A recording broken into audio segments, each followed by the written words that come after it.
everybody, I hope you're well. Now sadly it's almost time for me to give this splendid little street cup back to those nice guys up at the Triumph factory.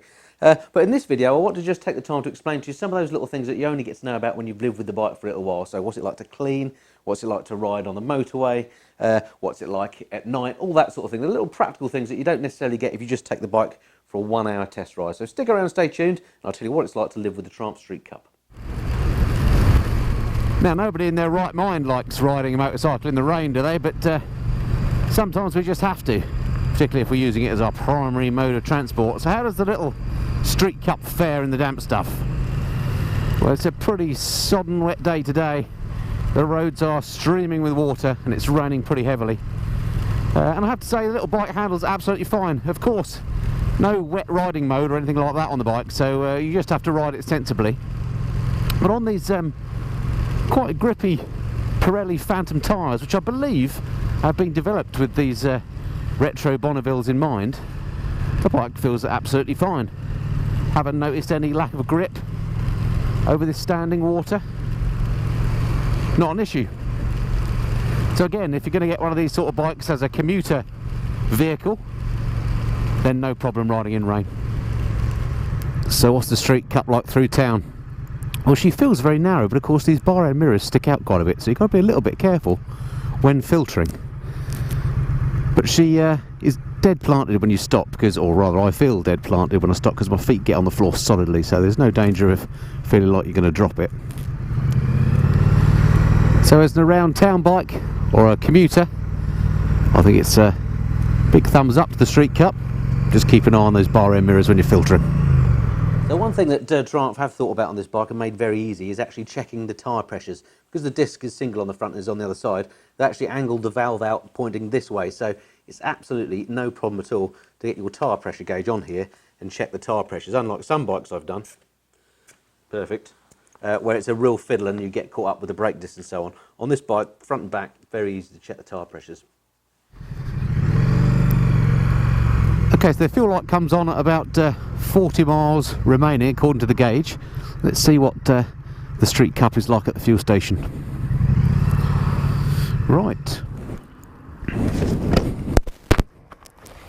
Well, she's got one of these lockable caps.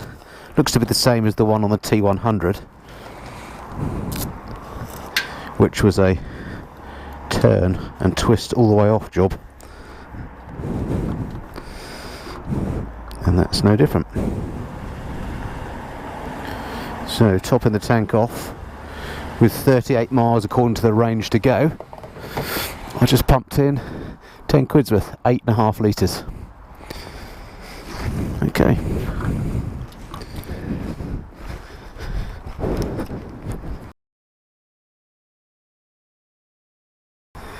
Does look cool, has to be said. Right, let's get this show back on the road. Okay, just interested to see when it registers that I've put the fuel in, saying I've got 36 miles left range wise. I'll definitely put 10 quid's worth of something in. Still not registering. It's interesting, the fuel light's gone out but we're not registering that I've got more range yet, so the electronics is taking a little while to think about it.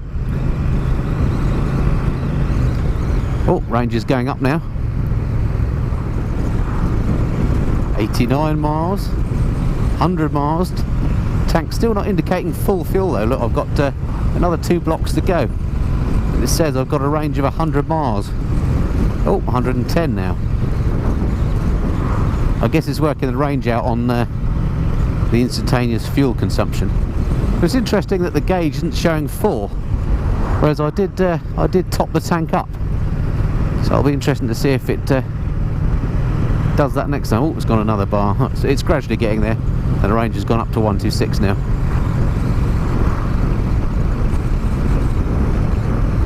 I imagine it's to do with the way the electronics works out the fluctuations as the fuel slops around in the tank, and it probably works an average out over time. It's probably cleverer than I'm giving it credit for. Now one thing with the bike with regards to maintenance that isn't so good is it doesn't come with a centre stand. So when it comes to lubing the chain, you're going to either have to buy yourself a paddock stand or an ABBA stand, something like that, to get the bike up so you can spin the wheel and lube the chain, or you can have to wheel the bike around on your driveway and add lube that way, which can be done, but it's just a bit more of a pain. So no centre stand, bit of a nuisance.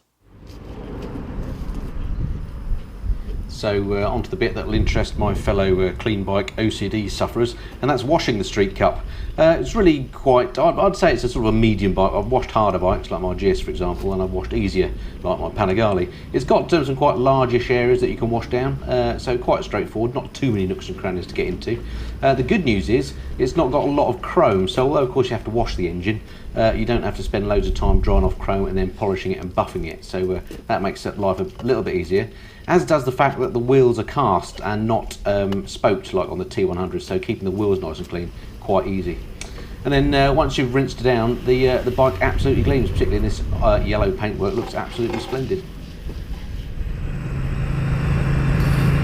So riding at night on the Street Cup is absolutely no issue. It's got a standard halogen type headlight on the front. I'll get a full beam.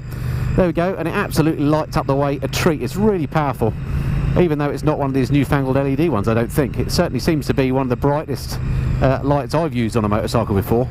These GoPros do a rubbish job of actually showing what the lights are actually like, but here I am on a completely unlit lane, and I can see way ahead of me, at least 100 metres, maybe more.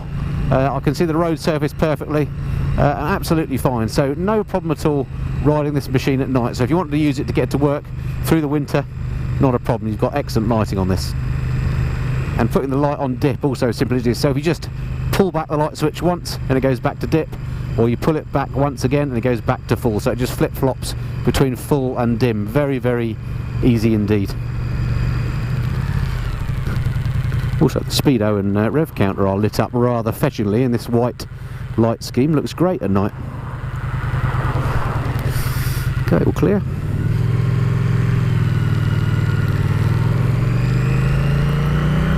And you've got little danger of the forgetting that the indicator's on, because you get all that flashback on the inside of the little cowling there, so you definitely know that you've cancelled that or not.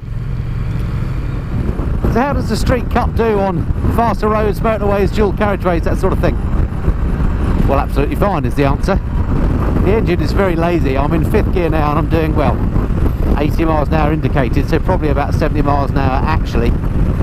And the engine is just lazily lolloping along at about 4,000 RPM under no stress whatsoever. And there's bags more power there if you need to overtake, but if you just want to cruise along at motorway speeds, then this is completely capable of doing it, no problem at all. Wind protection, of course, it's a naked bike, so you're going to get a lot of wind blast. I'm not buffeted at all, so it's smooth air, so you could put up with a bit of motorway riding on this, no problem at all. I dare say actually with a comfortable seat you can even probably tour on it. It's not an uncomfortable place to be on a faster road like this on the Street Cup. So what about passengers then? What does the Street Cup offer for the pillion? Well, I have to be honest and say I've not ridden the Street Cup with a pillion. It does have rear foot pegs, and the rear seat cowl does remove, so you can actually take a passenger on the back if you want to. I've not done that, so I'm only guessing, but I did take a pillion on the T100 when I had that, which had the same engine obviously and was a similar size, and that was absolutely fine. As an occasional thing, I think you can get away with it, but I don't think you want to do it as a matter of course. If riding with a passenger with a pillion on board is your thing, then this probably isn't the bike for you.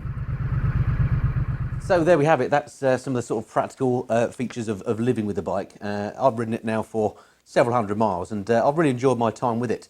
And in fact, I'm really enjoying these retro Bonneville's generally. I really love the T100.